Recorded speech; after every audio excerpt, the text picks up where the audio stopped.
Assalamualaikum warahmatullahi wabarakatuh. Perkenalkan, nama saya Amalia Putri Pangestu, mahasiswa dari Universitas Medika Suherman, program studi Diploma 3 Keperawatan. Di sini saya akan menjelaskan tentang intranatal care atau yang biasa kita sebut dengan persalinan. Yang pertama yang saya akan jelaskan di sini definisi tentang persalinan. Persalinan adalah pengeluaran janin yang terjadi pada kehamilan cukup bulan 37-42 minggu. Lahir spontan dengan presentasi belakang kepala yang berlangsung tanpa komplikasi baik ibu maupun janin.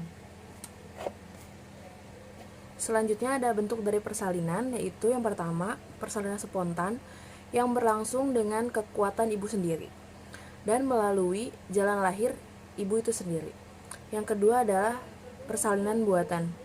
Bila persalinan dibantu dengan tenaga dari luar, misalkan ekstraksi forceps atau dilakukan operasi sesar. Yang ketiga, persalinan anjuran. Persalinan tidak dimulai dengan sendirinya, tetapi berlangsung dengan pemecahan ketuban, pemberian pitocin atau prostaglandin. Nah, selanjutnya ada sebab mulainya persalinan. Yang pertama adalah ada penurunan kadar progesteron. Selama hamil, estrogen dan progesteron seimbang, dan pada akhir kehamilan progesteron menurun yang menimbulkan HIS.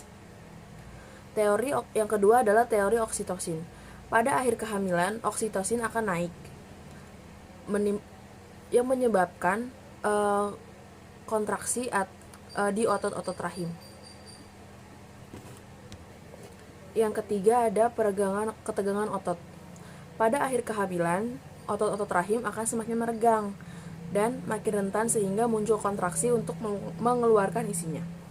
Yang keempat ada prostaglandin. Kadar prostaglandin yang tinggi dalam air ketuban dan darah perifer sebelum melahirkan dan saat proses persalinan dapat mempengaruhi kontraksi miometrium. Selanjutnya ada faktor yang mempengaruhi persalinan. Yang pertama adalah power, kekuatan yang mendorong janin keluar atau yang biasa kita sebut dengan HIS.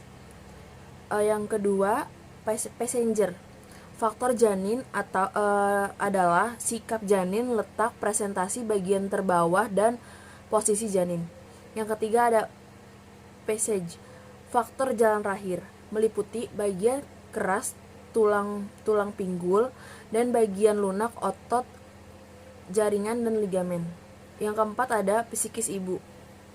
Rasa cemas yang menyebabkan rasa nyeri semakin bertambah. Yang kelima adalah penolong persalinan. Faktor yang sangat mempengaruhi dalam persalinan. Nah, selanjutnya kita masuk ke tahap-tahap persalinan. Yang pertama ada kala 1. Kala 1 adalah atau biasa kita sebut dengan kala pembukaan. Mulai dari HIS sampai pembukaan. Serviks lengkap 10 cm.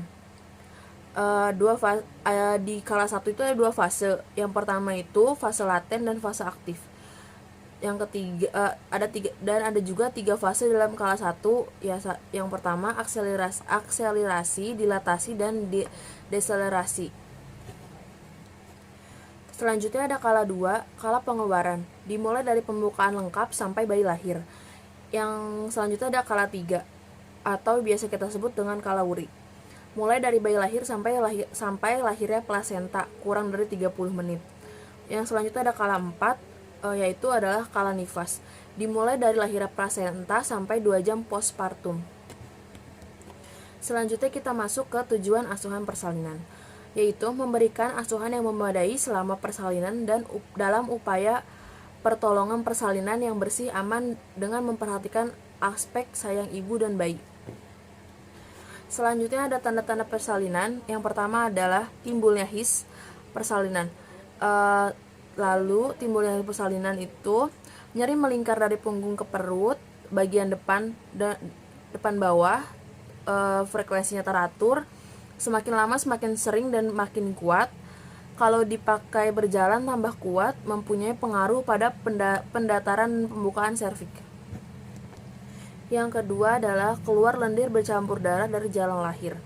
Dengan pendataran dan pembukaan, lendir dari kanali servikal keluar disertai dengan sedikit darah.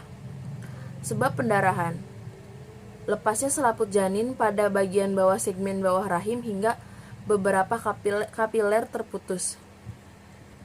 Yang ketiga adalah keluar cairan ketuban dari jalan lahir. Terjadi jika selaput ketuban sudah pecah atau sudah sobek. Ketuban ini pecah biasanya sudah terjadi pembukaan lengkap atau hampir lengkap. Nah, lanjut ke 5 benang merah dalam asuhan persalinan.